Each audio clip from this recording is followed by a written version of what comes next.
શાળાઓની સ્થિતિમાં સુધારો લાવવામાં કોઈ જ રસ નથી. બસ કાર્યક્રમો અને તાઇફાઓની આડમાં સરકાર દર વર્ષે સાચી હકીકતો છુપાવે છે.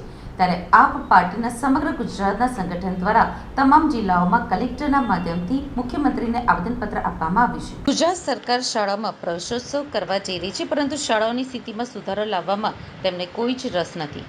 કાર્યક્રમો અને તાઇફાઓની આડમાં સરકાર દર વર્ષે સાચી હકીકતોને છુપાવે છે. સરકારી શિક્ષણની પરિસ્થિતિ દિવસે ને દિવસે વણસતી જાય છે. 2023માં પણ એક પણ ઉમેદવારની સરકારી કે ગ્રાન્ટેડ પ્રાથમિક અને માધ્યમિક સ્કૂલોમાં ભરતી થઈ નથી.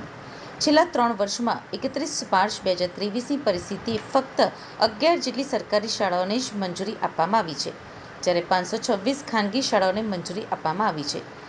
જેથી આજે રાજ્યભરની સાથે સુરતમાં વિરોધ પ્રદર્શન કરીને કલેક્ટરને આવેદનપત્ર આપવામાં આવ્યું હતું.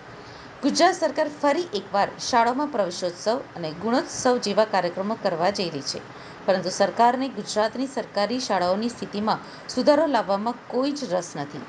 સરકારી શાળાઓમાં શિક્ષકોની ઘટ અને જરૂરી સુવિધાઓની માંગ સાથે આજે તારીખ 25મી જૂનના રોજ આમ આદમી પાર્ટીના સમગ્ર ગુજરાતના સંગઠન દ્વારા તમામ જિલ્લાઓમાં કલેક્ટરના માધ્યમથી મુખ્યમંત્રીને આવેદનપત્ર સોંપાયું છે.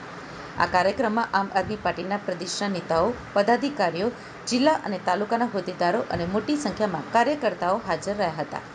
આ આવેદનપત્રમાં આમ આદમી પાર્ટીએ મુખ્યમંત્રી સમક્ષ કેટલીક રજૂઆતો કરતા જણાવ્યું હતું કે ગુજરાત સરકાર દર વર્ષે પ્રવેશોત્સવના કાર્યક્રમો કરે છે, જે અંતર્ગત 26, 27 અને 28 જૂનના રોજ સમગ્ર રાજ્યની સરકારી પ્રાથમિક શાળાઓમાં આ કાર્યક્રમ કરવામાં આવશે.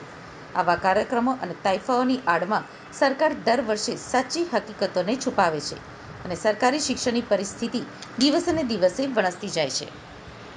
શિક્ષણ સુધારણા માટે સતત ચિંતા કરતી અને સંઘર્ષ કરતી અમારી આમ આદમી પાર્ટીએ આ મુદ્દે અનેક વખત આપને રજૂઆતો કરી છે, પણ આ મુદ્દે હજુ સુધી કોઈ જ સુધારાઓ. નમસ્કાર, હું રાકેશ હિરપરા, પ્રદેશ મહામંત્રી આમ આદમી પાર્ટી ગુજરાત.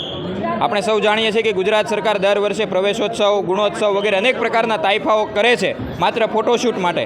અમે આ કાર્યક્રમને પ્રવેશોત્સવમાં કાર્યક્રમમાં બાળકોને આવકારવા માટે જઈશું, પણ એ બાળકોના હિત માટે સરકારને સવાલ કરવા માટે આવ્યા છીએ કે આજે 1600થી વધુ શાળાઓ માત્ર એક શિક્ષકથી ચાલે છે. આમાં સુધારો ક્યારે આવશે?